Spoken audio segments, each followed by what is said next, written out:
Happy Sunday. This is Simon with AvaTrade. Welcome to our weekly webinar mapping out your week ahead.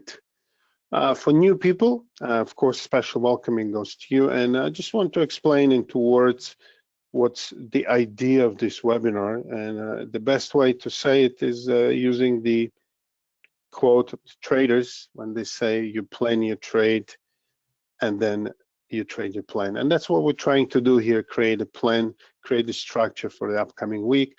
And for that, we'll be using some fundamental aspects of the market and mix it with technicals, trying to make sense of what's happening on the markets. A few things about myself. My name is Simon Friedman. I'm a senior account manager with AvaTrade. I've been involved with trading since June of 2000, so it makes it more than 25 years currently. And I did it for about 11 years, and then I moved away from prop trading, from intense day trading, you can say. And I started to mentor and educate others. I'm very happy to have this great opportunity to be assisting our customers at AvaTrade. The agenda of the webinar will speak about indices, stocks, commodities, Forex. We'll go through the list of winners and losers for the week. I will take a look at economic calendar and a few key points, fundamentally, what's been happening. Risk warning, you can find the full statement at avatrade.com website. Of course, everything we do here, it's purely educational. We do not suggest any trades and we don't give any trading signals here. Social media channels, please feel free to follow us and subscribe. We have Telegram, you have X, and you have my favorite YouTube channel where you have a lot of information, including the tutorials, educational material, and of course the webinars. So if you missed the webinar, don't stress out. You can always find it on YouTube and watch it whenever you'd like. So if you are watching this on YouTube, please don't forget to click likes if you like it, of course. Share with people that might benefit. And subscribe and click on that bell so you'll be notified of new things coming up. Now, before we go into the slides that I usually prepare, a few things. Firstly, I want to apologize for not having a webinar last week. It's just simply I was sick. I'm still not 100%. You could probably hear it in my voice. So I couldn't make it last week, and I'm happy that we're back today with our weekly webinars. Now, we had an interesting week. A lot of things been happening. I think the highlight, we finally start getting data from the feds, from the government, and we got PCE data, and there was PCE and the core PCE. So PCE came in line with expectations, and of course this is the data for September. We're in December now, right? And the core PCE was lower than the one in August, so that kind of give a boost to traders, an excitement about the upcoming interest rate cut, and probability of the cut is up to 86%. I'll show you the diagram when we get there. So that was the end of the week. The indices were strong. We a little bit shy of the all-time highs, and that's why there's a lot of expectations for this week. We have a very busy week. We have few interest rate decisions and other things. We'll go through details when we get to the economic calendar. So here's the Fed's. Interesting, they chose the picture. It looks like foggy a little bit, right? The Fed's biggest decision this week could have nothing to do with interest rate, and says right here, any hints of Fed plans to asset purchases could boost the rally in stocks and other risk assets. So that's something that we'll probably hear when it's going to be a press conference, and maybe the statement will state it as well. Basically, one of the instruments of quantitative easing that's purchasing the assets. Lately, they've been actually selling the assets that they bought through all these years, I guess since 2008. So that's very interesting, and we'll definitely be following that. Now, of course, everybody heard, actually, I'm a subscriber to Netflix. I received an email saying that Netflix is in the process of acquiring the Warner Brothers. As of now, the deal is not closed. So, but this is a big story here, right? So it says one of the articles here. These are from Barron's. As Netflix swoops into buy Warner Brothers, we revisit the studio's long twisted journey. And here are the key points. Warner Brothers has a history of mergers and acquisitions, with the latest being proposed 82.7 billion sale to Netflix, including assumed debt. The studio experienced a successful period from 70s to 90s, expanding into film, television, music, publishing, and cable. In 2001, merger with American Online to form AOL Time Warner was disastrous, resulting in 99 billion write-down of the 165 billion deal. We all remember that, right? Here's a continuation, another article here. The Netflix Warner Brothers deal is far from a sure thing. And here are the key points, of course. Netflix announced an agreement to acquire Warner Brothers Studio and HBO Max pending regulatory approval and the spin-off for global cable network operations. The proposed acquisition faced significant opposition from politicians, international bodies, and antitrust concerns, with the Department of Justice expected to investigate. Analysts suggest the deal would solidify Netflix's position as premier streaming service by adding major titles and subscriber base of 100 million. Interesting. Definitely will be following up. Immediately there was a jump in Netflix. First down, they're a little bit higher, and we'll see what's next. Now, another major news from Meta. As we know, Facebook. Meta Platform buys AI device maker Limitless. The acquisition means Limitless would stop selling many of its existing products. It says right here, Meta Platforms acquire Limitless, a company specializing in wearable artificial intelligence devices, as Meta increases its AI investment. Meta Platforms said it bought Limitless, a maker of wearable and artificial intelligence devices. The deal coming as Meta has shown increased interest in AI investment. A Meta spokesperson confirmed the purchase Friday. We're excited, that Limitless will be joining Meta to help accelerate our work to build AI-enabled wearables, the spokesperson said. Now, at the same time, there was another positive thing, the way the investors look into it, that Zuckerberg announced they're cutting their investments by 30% into the aspect that was pretty much losing money for Meta. So that was a positive move on Meta, and says that the Meta plans to slash its metaverse budget by as much as 30%. And it says that it eased investor concern about AI spending and ignited the stock rally, right? That's the quote from Barron's. Next one, and I think the last slide for today. We are getting closer for that. Actually, we are within that rally, right? Usually it starts after the Thanksgiving and goes into the end of the year, sometimes even into the first week. There were years that we had the huge run in January, started to sell off. I guess we'll see. So here, get a Santa Claus rally caps on, then prepare for calm down. It says right here, inflation is high enough to justify gripping at the grocery store, but not high enough that the Federal Reserve won't cut interest rate on Wednesday.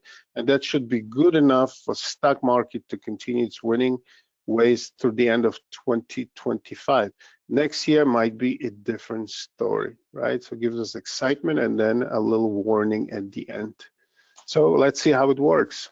And again, I always say at this time of the year, my webinars as well, it's been happening pretty much every year. The Wall Street is really interested in pushing the market higher, closing at the highs, so they get nice fat bonuses.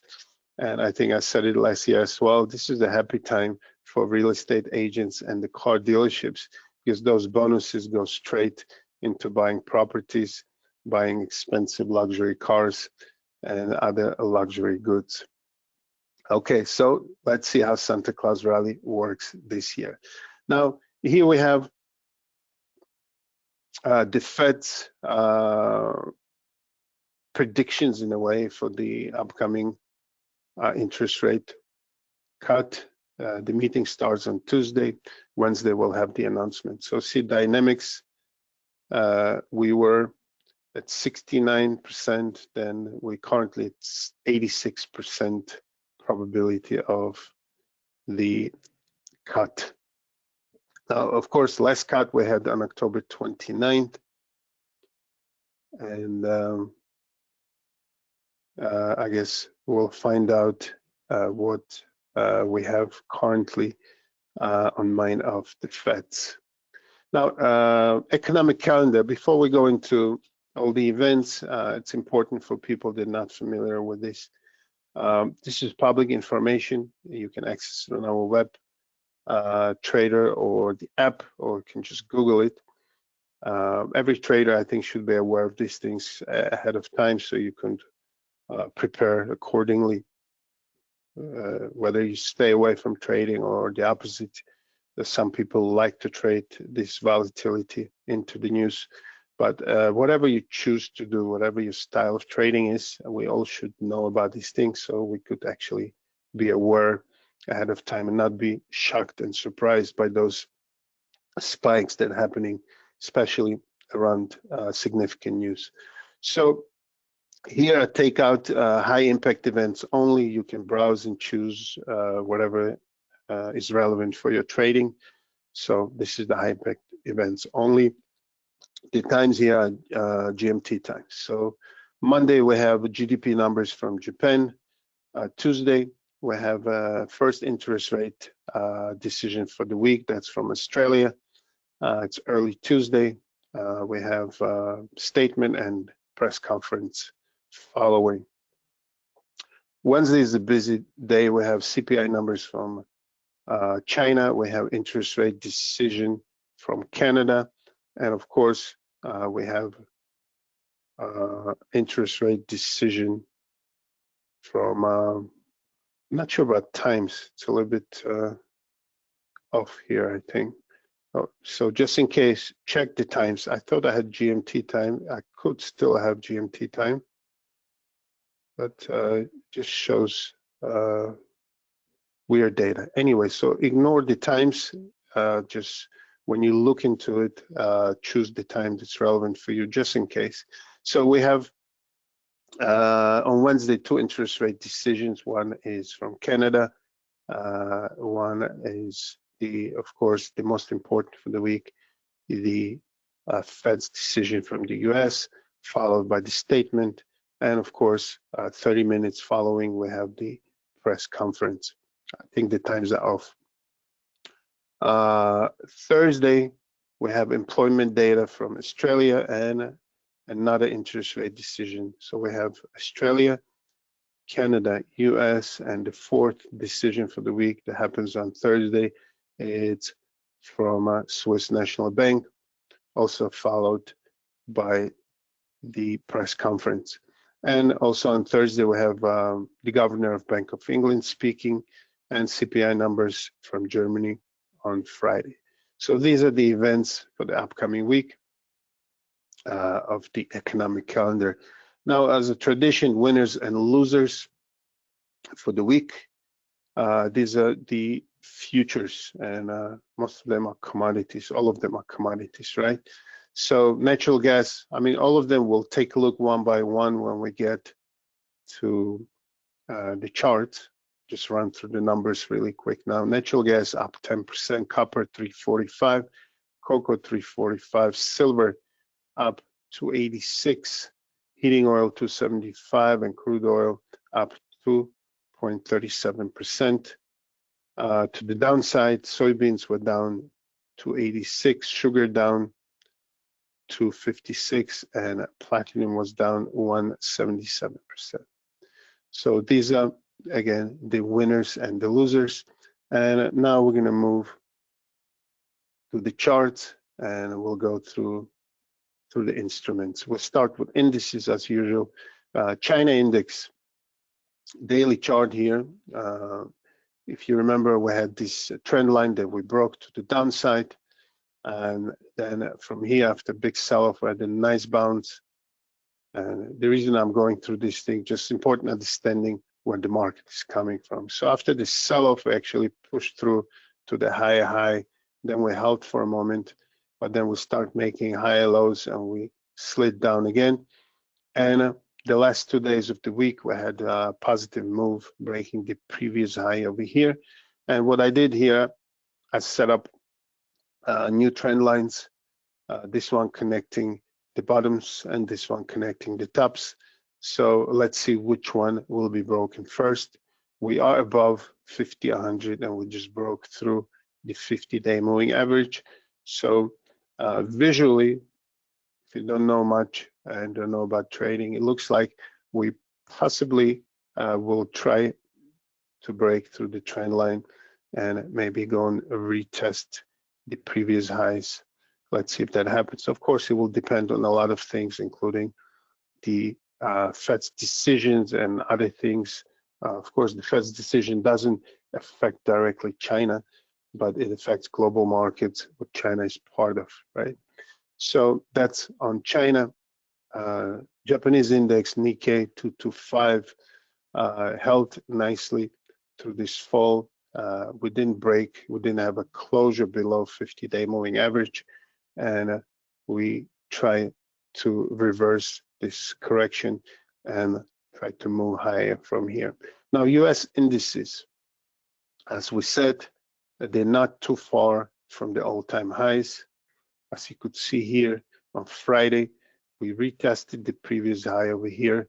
So the high on 12th of November was 16,925, and on Friday we broke it by about 4.5 points, but closed below. Right. So the $1 million question: are we going to move and break this level, or maybe it was just a liquidity run to get traders out of the stops, right? I mean, logically, when you trade, a lot of traders put in the stops at the previous high. So we did hit that high, like we said. We broke it by 4.5 points, and then we moved lower. So this is our big question here, 6,925. Let's just set it up. 69.25.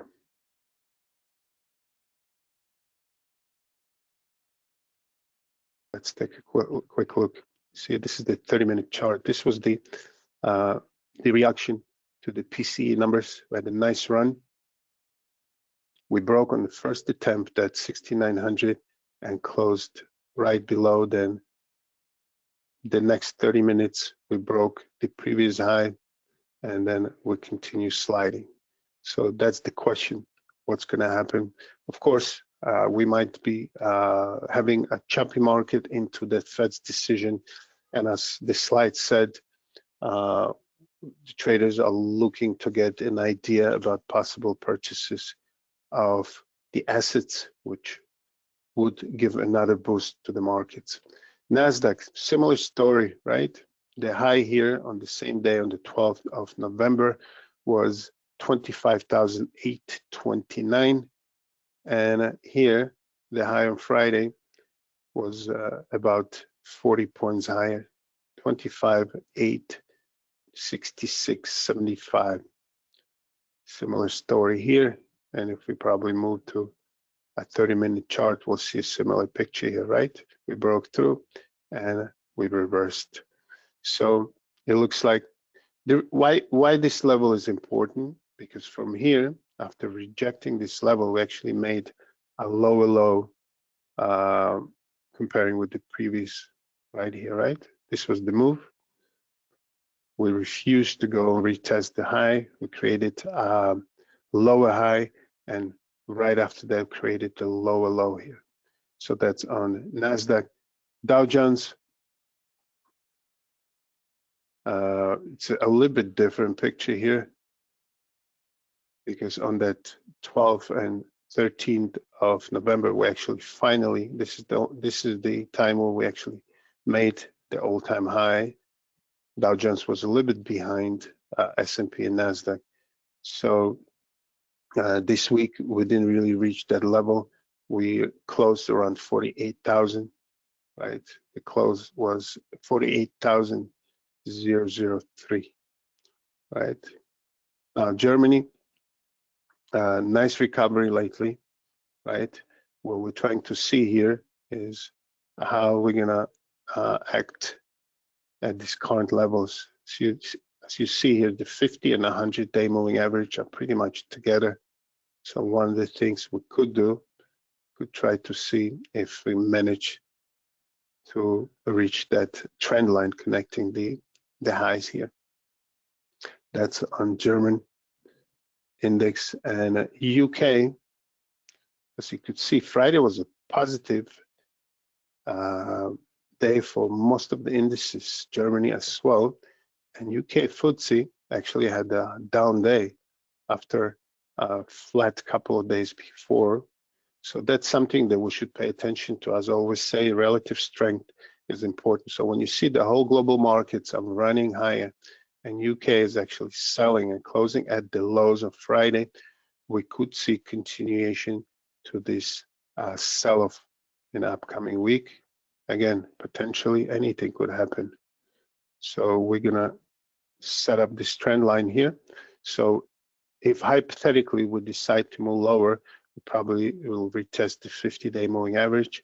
And if that continues, we might be retesting this trend line over here. This is big. Again, global markets, all of them, all the indices pretty much went higher, and FTSE made a move lower. Not just that, it closed below the previous days and actually closed at the low of the week, right? So we're gonna put the mark on FTSE to follow it in the upcoming week. All right, moving to stocks, and let's just run through the big guys. I'm gonna use the MT5 for Netflix. Here we go. Of course, there was a split. We all remember that, right? So take a look at Netflix. It gapped down on that announcement of buying Warner Brothers, or at least an attempt or announcement, let's put it that way. We moved higher there, closed the gap, but still closed lower than the high for the day.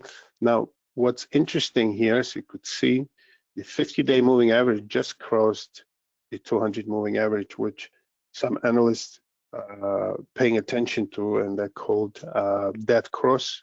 The opposite is called golden cross. In this case, for some traders and analysts, this is the signal or another reason for possible selling. So that's on Netflix. Apple stock, also talking about relative strength. The last 3 days of the week, we had a sell-off, including Friday. So no positive reaction on the market, moved to the upside here. Amazon, same thing, red days. Microsoft, slowly trying here. We're holding above 200-day moving average on Microsoft. Google is holding this recent move to the upside. Here's Meta. We had a move up on Thursday with a gap. Then we closed lower Friday. We had another move higher. We closed above 200-day moving average and right below the 50-day moving average. Also, as you could see here, the 50-day moving average is slowly crawling to touch the 200. If that cross happens, you could probably hear it from analysts on TV that we're just showing that cross, and we might see some recommendation or ideas for selling. Tesla has been holding nicely this all week. So you could see here, we had almost a double bottom here after the sell-off from the top, double top. All right, we had a double top followed by double bottom pretty much. And then since here below 400, we had a nice move to the upside on a growing volume. And we actually had a positive week. So Tesla looks very nice here currently. Now, let's take a look at Intel. Intel is an interesting situation here. We had a nice move to the upside. We all remember the story, right? First, the government bought 10%. Then NVIDIA invested a lot of money. We had a nice boost here. Then we had a nice correction coming exactly to this level here around 32, 33. And then we had a nice run to the upside, breaking the previous high. And this last 2 days of the week, we actually broke below it. So as of now, it looks like this 42 area remains a resistance. And the big question, what's happening now? If we continue lower, we might be retesting the 50-day moving average. And if that doesn't hold, we might be coming again to this 33 level and creating kind of a triple bottom here. We have a double bottom already, right? Now, another one, Johnson & Johnson, we spoke about it, I think, a couple of weeks ago. We're making the highs here. The whole idea started when the tariffs on the foreign pharmaceutical companies was set. And I think Johnson & Johnson was the one reaping the benefits, being an American company. So we had a nice move to the upside after a long base here, then correction, then another high. And for the past week, as you could see, a lot of tails trying to break through this 86, 87 area. We failed. And then Thursday and Friday, we moved lower after a gap on Thursday. So we'll be watching. Now, speaking of pharmaceuticals, Teva Pharmaceutical, if you remember, it's a long story. We've been talking about it, I think, pretty much the whole year, right? And we spoke about it when it was 7, then we said 11 is the level to break, then 15. And take a look, this was something that I spoke about a long time ago, that we have a possibility of coming to $26. That was back in 2018. After that, we moved lower. So take a look. This is the monthly chart, and starting, as we were holding around 15 area, we have this is the 5th consecutive month of the positive move to the upside. We did break, not only we broke the August 2018 level, we closed higher and immediately started December with a higher move on Teva Pharmaceutical. All right, that's something to keep in mind. Now, the banks. Let's take a look. Goldman Sachs is leading the run. As you could see here on Friday, we just broke through this trend line. If we can set it up, connecting the tops, and we did close higher on the high volume. JP Morgan, not as strong. Bank of America, Friday, we took the highs and closed lower. Citigroup, similar to Goldman, actually, it's moving higher. This is the all-time high. So definitely we'll continue watching banks.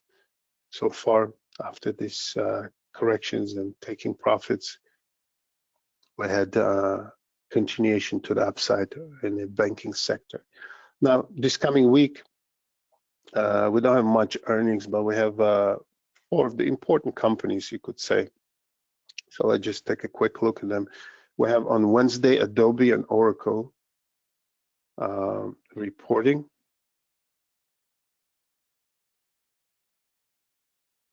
Let's see. I can find Adobe here. Here we go. Here's Adobe. Friday was a big day for Adobe move. I mean, the stock, if you take a look at the weekly chart, doesn't really look great, right? We continued making lower highs, lower lows, and this past week into the earnings was pretty big, right? With the high volume here. And this is Friday, which is broke to 50. We stopped right on 100-day moving average here. So maybe somebody knows something. So I guess we'll see on Wednesday if this was justified. Maybe we'll have another reason to move higher or the opposite. So that's Adobe on Wednesday reporting. Oracle, of course, we spoke about Oracle many times. Oracle involved in OpenAI. This was the move with a huge gap. I guess they changed their mind right after. We made a huge move with a gap crossing 340, and from then we start making lower highs with lower lows. We did break through 200-day moving average here late November, and we just crossed to the opposite side. So Thursday we did cross the 200 moving average. Let's see, maybe we'll have some good news from Oracle, and that will push the share price higher from here. So that's on Wednesday as well. And on Thursday, we have Broadcom and Costco. So let's take a quick look at Broadcom. Broadcom looks very good. Here on the daily chart, we're making a high highs and high lows here. Let's see what Thursday earnings will bring. And the last one is Costco as well, reporting on Thursday as well.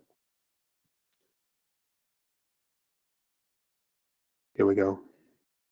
The stock is not doing that great. As you could see here, clearly we're on a downtrend. I have a downtrend channel, and Thursday and Friday stock was in red. Let's see what Thursday will bring for Costco. Okay, that's it for the stocks. We'll move to commodities. We'll just run through these winners and losers really quick. So we have natural gas, the champion. And I just want to bring something. If you're an old timer here, you remember I said these things many times. It's not my theory, just observation. As there's a 4-year cycle, right? Remember, if you were here for a while. So 2016 springtime, March, move higher. And then we came back exactly 4 years ago. 4 years after that, 2020, March, April, we started the move to the upside, which was unbelievable move, right? Then we had a very fast correction to the downside, or reversal, you could say. Then we came another 4 years it took, right? And that came from March, April 2024. And we said we might see another move to the upside. It wasn't easy, right? I know a lot of traders had a hard time with this natural gas. So no, gas is you can't really hold it, right?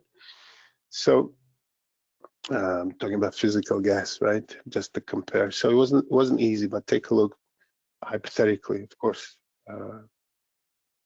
it's easy to predict the past, right? So we started that move again in April, as we did here and here, and we continued by the correction here. And take a look the past 3 months. We came from $3 or below $3 to above $5, the huge move. So that's natural gas up 10% currently. What's next? Hard to say. Next one is copper. It moved higher. As we said, been trading around 50% of all this move. As we know, I'm not going to repeat the whole thing, but all this is tariff related. Then we broke through this previous high. We continue higher. Of course, China, as we said, China is moving higher. It affects copper. Global markets affect copper. So we're up 3.45%. Another one is cocoa. Just to show you the big picture, we all remember that shortage of cocoa in West Africa, right? We had a peak here in the week of December 2024, about a year ago. Since then, we've been sliding lower. This past few weeks, we broke through the 200 weeks moving average here. And let's see if we're coming back. We just closed this past week above the 200-week moving average here. On the daily chart, It looks like we're trying to build the base around here. We're still below the 50-day moving average, so we'll be watching that possible an attempt to move higher from here. It's hard to say. So cocoa up 3.45% for the week. Silver, another positive week to the upside, followed by this robust week, the previous one, up to 86%. Heating oil and the crude oil, we'll take a look at the moment. They had a positive week here. It looks like we're trying to set a higher low here. Maybe we'll follow with the higher high. We'll see what happens there. So heating oil up 275, and crude oil second consecutive week to the upside. Similar story. Maybe we're trying to run here. A lot of things happening, of course, with the Russia-Ukraine war, some developments in the Middle East, the Gaza story. We'll see how that fundamental aspect affects the crude oil. Also, so we see the markets are running higher. Maybe there's excitement going into oil as well on the demand side. Now, to the downside, we had soybeans selling after a nice positive development here. We had a sell-off erasing pretty much the whole week, down 2.86%. Sugar, another loser, erasing almost the previous week. And platinum as well, down 1.77%. Nothing major. We had a big move, sustainable move, another one, and this is a healthy correction. And as you could see here, we're holding this base around 1640s on platinum. Okay, of course, let's take a quick look. They're not on the winners and losers list, but gold is important. As you could see here, this 4240s, it looks like playing immediate resistance here. We stopped here on 13th of November with the highs of 42.45. And so far, we're not managing to break through it. We had few tails and closing lower. So it could be that gold's a little bit exhausted here. We might see continuation to the downside. But as of now, there's no panning here. We are trading above 50-day moving average here. So that's on gold. All right. Very interesting. It's a diversion here, right? Just thought about it. Gold is down and the silver is up. Right, something to think about. All right, going to Forex. Dollar index, as we saw here, if you remember, we spoke about $100 level. We held it. We tried to break higher. We couldn't, and we sold. We broke through the 200-day moving average here, and we're sitting, hugging this 50-day moving average. Also, it looks like they're trying to connect here, the 50 and the 200. Let's see if we have a cross. In this case, it would be a golden cross, which possibly could signal some buying. But of course, we are facing the Fed's decision. And logically speaking, if the Feds cut the rates, logically, it would be affecting dollar in a negative way. But as of now, as you could see, we're sitting here, as I said, we're hugging this 50-day moving average here. And our previous support was right here on 98.80s.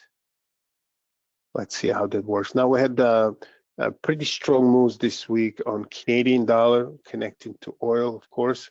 And with the China move to the upside, we have Australian and New Zealand dollar had a nice move. So let's take a quick look at those assets.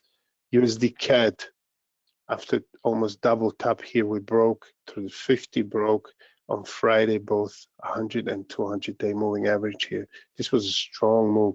If we continue here, we might be retesting strong level. Why am I saying strong? We had a triple bottom here before making this strong move to the upside. So this level is around the 137.20s here. And Australian and New Zealand dollar are strong as well. Australian dollar just broke easily through these resistances here, right? And we could be, if this continues in the weakness of the US dollar, we might be actually troubling further up and retesting this previous high from September, 0.6706. And New Zealand dollar as well, strong, not as strong as Australian, but as you could see here, 2 consecutive weeks to the upside. And we are facing the 100-day moving average here, and our resistance is from the previous level here from October 29, and that's 0.5799, so almost 0.58. Right, let's take a quick look at euro. Euro dollar is trading at 116.40s. We can set up probably this resistance around here, from which we made a lower low from the previous one around 116.60s around here. So you could see here we couldn't break it to the upside. Pound as well, we are facing resistance at the previous one here.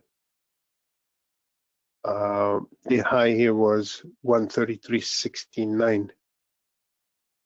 So you could see here we tried on Thursday breaking through it, we couldn't, and we also couldn't close above 100-day moving average. Now, Japanese yen as well, we just talked about it. Japanese yen remains weak, as you could see here. Dollar, even though it had run to the downside, is still holding pretty strong against the yen. The rest of the currencies are either on the edge of breaking or they moved higher against the yen. This is the pound, very serious situation here. If we break, we could be flying high over here. This is a serious level from back of July. We're facing that resistance here. Now, Australian dollar broke the previous resistance against the yen here. It's a free flying here in a way. Canadian as well, we broke the previous resistance here. And CHF actually is the one weakest. So it looks like the Swiss franc is the weakest for this past week. Maybe it has to do with the upcoming interest rate decision this upcoming week. As we said, take a look. I connected the bottoms here, and then as you could see on Thursday, we did break through this trend line, and then flat day on Friday. I mean, again, similar to dollar, if we face the interest rate cut or any reasons for the weakness of the franc, we could see continuation to the downside. And this pair is very interesting because we're sitting at the highs, Swiss against Japanese yen. So we're going to be watching it in the upcoming week for possible continuation to the downside. All right, here's Euro yen sitting flat here and New Zealand yen moving higher. So again, for this upcoming week, we'll continue watching Canadian dollar, Australian dollar, New Zealand dollar, and the yen, and of course, the US dollar following that Fed's decision. And in conclusion, as we said, for dessert, here's Bitcoin, right? Now, nobody knows what's going to happen, of course. But one thing catches an eye, the traders like to see this thing, something they call bearish flag. So this is the pole, this is the flag. I just drawn that. We kind of in the middle of this channel here, right? Let's see what happens. This is a daily chart, right? Friday we moved higher, and there's no bounce at all. So that's usually the way the flags work. A classic scenario. This is the pole, this is the flag. So when it breaks the down of this channel, the measured move measured the whole length of the pole, possible move lower, which is a huge move. I mean, hypothetically, if we speak about it, if that's what's going to happen from 106 to, let's say, 80, right? That's 26,000. And then if we move from here, let's say even from 86, we could be going again, if we just apply that theory here, nobody says it's going to happen, but just hypothetically, we could be going to 60,000 according to this formation, right, or setup. I guess we'll find out. The immediate support is the last one here, 82,752. From here, we made a higher high. So if we establish a higher high here, we could actually break through the upside and have a reversal. XRP sitting here flat around $2, right? Below the 200, 100, and the 50-day moving average here. We had this flash when we said when we sold across the crypto assets, and then the recent low was here at 181. So we're about 20 cents above that, and we're about $2. All right, that's it pretty much. So big week. We have 4 interest rate decisions. We have Australia, US, Canada, and Bank of Switzerland, Swiss decision. We have news coming up. By the way, the NFPs, some of you were probably expecting it this past Friday. The NFPs are coming not this next week, but the following week on the 16th, I think, which is a Tuesday. And that's going to be the number for November, I think. So just in case you were expecting those numbers. So it's going to be a busy week. Of course, the highlight of the week is the Fed's decision. And as we said, they probably reveal the details about possible purchasing of assets. And that's pretty much the highlight of the week. We'll see what the US dollar is doing. Of course, when decision happens, we have global moves on the equity markets, the dollar, the gold, and other assets. So enjoy the weekend, get some energy, prepare yourself for the upcoming busy week. Don't forget about social media channels. If you're watching this on YouTube, subscribe, click the likes if you like it, write your comments. And I wish everyone a great and successful, profitable week. All the best. Take care.